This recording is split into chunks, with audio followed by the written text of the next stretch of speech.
लहरों से डरकर नौका पार नहीं होती और कोशिश करने वालों की कभी हार नहीं होती।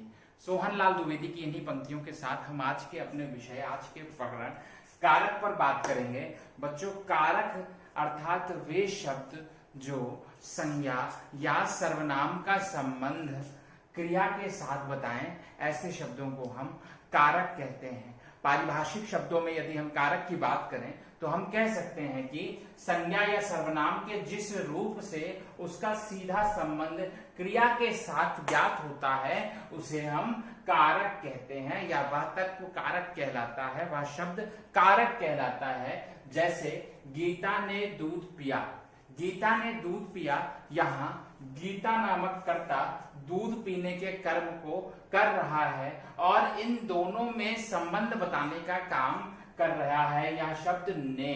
तो यह जो ने शब्द है इस वाक्य में इसे हम कारक कहेंगे। कारक के विभिन्न विभिन्न भेद होते हैं, इन भेदों पर हम चर्चा करेंगे। हिंदी भाषा में यदि कारक के प्रकार की बात करें तो मुख्य रूप से कारक 8 प्रकार के होते हैं। पहला कर्ता कारक, दूसरा कर्म कारक, करण कारक, संप्रदान कारक, अपादान कारक, संबंध कारक, अधिकरण कारक और संबोधन कारक। जिन शब्दों से कार्य को करने वाले का बोध हो उसे कर्ता कारक कहते हैं और इसे प्रदर्शित करने के लिए ने नामक चिन्ह का प्रयोग करते हैं। जैसे राम ने पुस्तक उठाई, इसमें शब्द ने जो है वो राम को कर्ता अर्थात पुस्तक को उठाने वाला घोषित कर रहा है। इसी प्रकार से कर्म कारक के अंतर्गत कर्ता द्वारा किए गए कर्म का फल की बात होती है कि राम को श्याम ने मारा।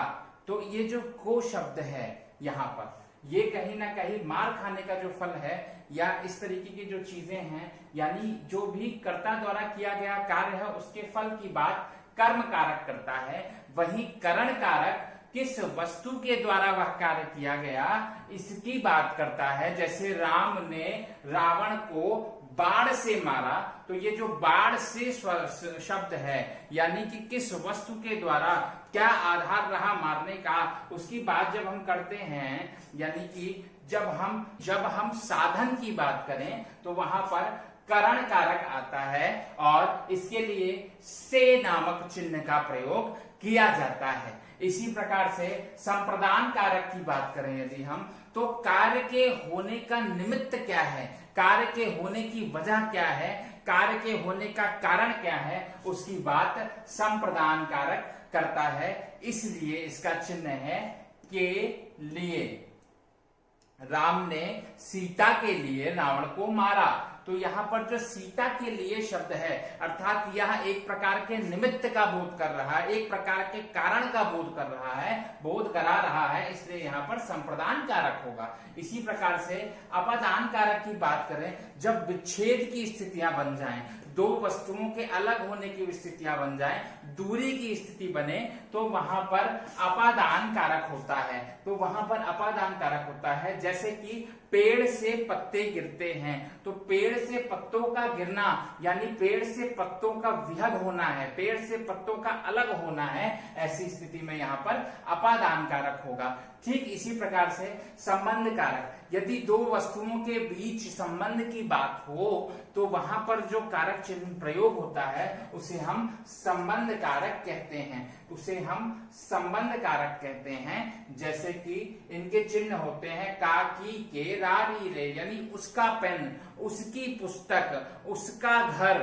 ये जो संबंध बताने वाले शब्द हैं उसका, इसमें जो का, की, के, रा, री, रे इत्यादि शब्दों का प्रयोग हो रहा है, ये संबंध कारक के अंतर्गत आएंगे। इसी प्रकार से जब किसी वस्तु को किसी प्रकार का आधार प्राप्त हो तो उस आधार को प्राप्त करने के लिए जिन शब्दों का प्रयोग हो उन शब्दों को हम अधिकरण कारक के अंतर्गत रखते हैं। जैसे कि मेज पर पुस्तक रखी हुई है, तो ये जो पर शब्द है यह पुस्तक को एक आधार अर्थात मेज प्रदान करने के लिए अति आवश्यक है। इसलिए इसमें जो कारक चिन्ह में या पर प्रयुक्त होगा इसको हम कहेंगे अधिकरण कारक। साथ ही साथ यदि किसी व्यक्ति को बुलाने के लिए किसी प्रकार के संबोधन, किसी प्रकार के विस्मय के लिए जब शब्दों का प्रयोग होता है, जैसे कि हे, अरे, भो इत्यादि, तो इसे हम